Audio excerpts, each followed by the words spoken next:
Hi, this is Ning. Welcome back to the Soul Memory series. In the last episode, we explored why not everyone believes in the soul and why skepticism is often a doorway, not a barrier. Today, we go deeper into something softer, more intimate. How do we actually experience the soul? Not as a belief, but as a sensation, a presence, a quiet shift inside consciousness. Take a slow breath and let's begin. 1. The soul reveals itself in silence before it reveals itself in language. The soul is subtle. It doesn't shout. It doesn't argue. It doesn't demand belief. It appears in quiet, stillness, moments when the mind stops, spaces where emotion softens, the gaps between thoughts.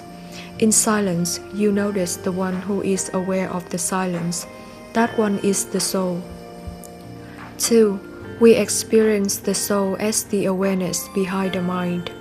You think thoughts, but there is something inside you that watches those thoughts.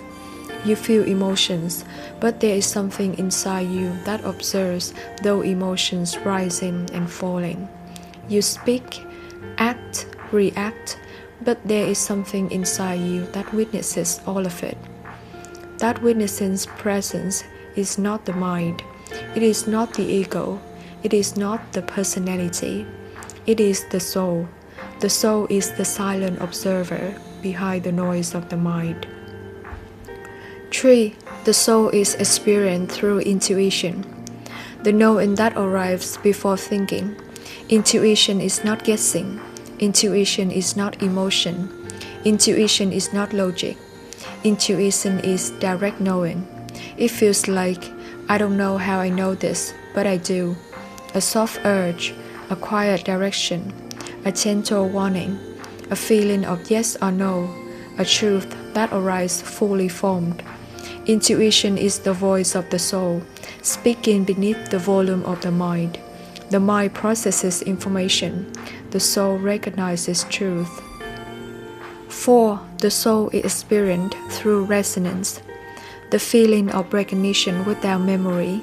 There are moments when you meet someone and instantly feel safe, hear a voice and feel warmth, enter a place and feel at home, read a sentence and feel unlocked, see a stranger and know you've met before, listen to music and your chest opens.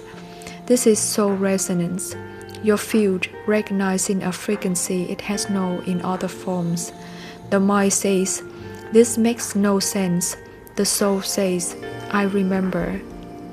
5. The soul appears during emotional clarity, not emotional chaos. The soul does not speak through panic, fear, overthinking, or adrenaline. It speaks when the emotional waters settle. It appears when you feel peaceful, grounded, deeply present, honest with yourself, connected, compassionate, centered. This is why so many people meet the soul after crying deeply, after letting go, after forgiving, during heartbreak, during spiritual awakening, or during moments of profound beauty. When the ego breaks open, the soul comes through. 6. The soul is experienced through déjà vu and soul memory echoes.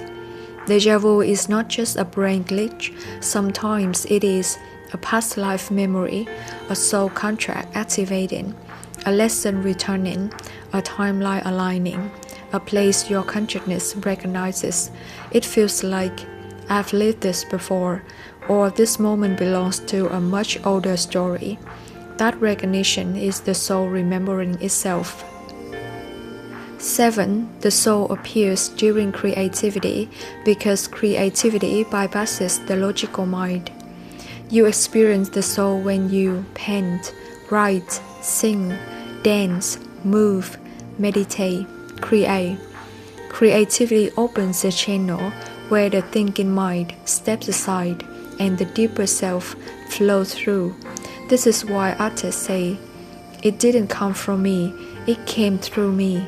That through is the soul. 8. The soul appears when you watch yourself in real time. You know the moment when you hear yourself say a truth you didn't plan, Respond with wisdom you didn't know you had. Walk away from something you used to chase. Suddenly understand a pattern. Feel compassion instead of anger. Feel calm instead of fear. In those moments, you are not acting from the ego. You are acting from the deeper self. You are witnessing yourself evolve in real time. That quiet shift is the soul taking the lead. 9. The soul is experienced through survival, the part of you that remains unbroken. When you go through something you thought you couldn't survive, but somehow you do, you meet the soul. The soul is part of you that says, I'm still here. This pain is not defining me. I'm deeper than this moment. Trauma cracks the shell of identity. The soul rises from underneath. Many people meet the soul in their darkest night because darkness cannot hold back, a consciousness make the blind. 10. A gentle reminder. You do not need to meditate for years or believe in anything spiritual to experience the soul. You have already experienced it many times. Every moment of presence, every moment of clarity, every moment of deep knowing, every moment of recognition, every moment of truth. The soul is not far away. It is the awareness listening to this sentence right now. Thank you for listening. In the final episode of this series, we will explore what happens to the soul after death and how consciousness continues beyond the physical body. See you in the next layer.